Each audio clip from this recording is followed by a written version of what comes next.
right, so let's talk about what we should be reviewing for.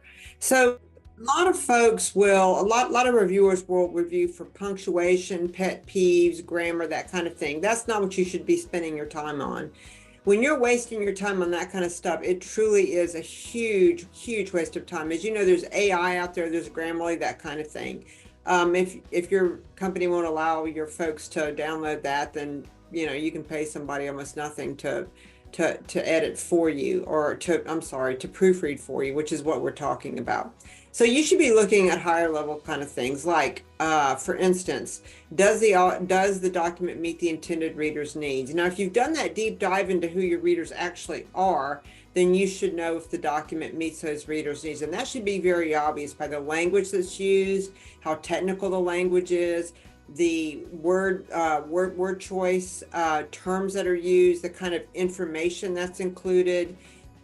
Is there jargon used? What kind of details are included in the document, right? Would that reader understand those details? Also, the amount of information that's included, right? So one of the things we see quite often is that people will include a lot of information that nobody cares about, or at least the intended reader doesn't care about. But what happens is that oftentimes writers get caught up, and I don't know how much to include. I don't know what exactly I'm supposed to include. So it's that balance between having enough information, too little information, that kind of thing. So it's really, really, really, really vital that you do that deep dive into who your intended readers are. Honestly, that is one of the most important things that any organization can do, is clarify beyond the shadow of a doubt who their intended readers actually are, so that they can make sure that the documents meet those readers' needs. So it really does boil down to, does the document meet the needs of that intended reader? But you have to know who that intended reader is. The second piece of reviewing, or the second concept to think about when you're reviewing for higher level concepts, is what is the intended outcome or goal of the document, and is that clear? Or is it that the writer or the reader is supposed to guess about what he or she is supposed to do?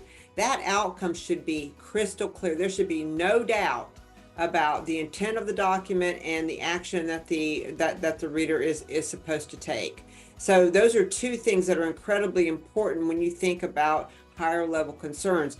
And frankly, in a lot of cases, if you can master those two things, in terms of reviewing, a lot of the other things will take care of themselves, but you have to know those two things. So one of the things that I talk to professionals about is using their own readability, the way that they read, as a gauge. And what I mean by that is, instead of trying to figure out what's what and who's it for and that kind of thing, read it yourself. How do you read? Right? What are you looking for? And be thinking about things like, if you read it, read the document, and you have no idea who the intended audience is, that tells you everything you need to know, right? So that means we have to assess, we go back to the drawing board.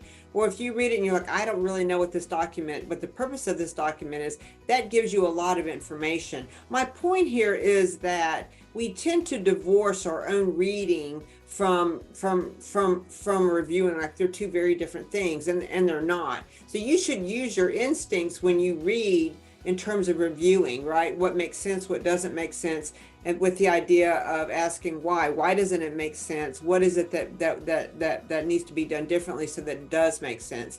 So again, thinking about these higher order concerns when we are reviewing, and then you'll save a lot of time and energy, and that will allow you to also ask better questions of your writers, which we talk about as well. So thanks for listening. Talk to you next time.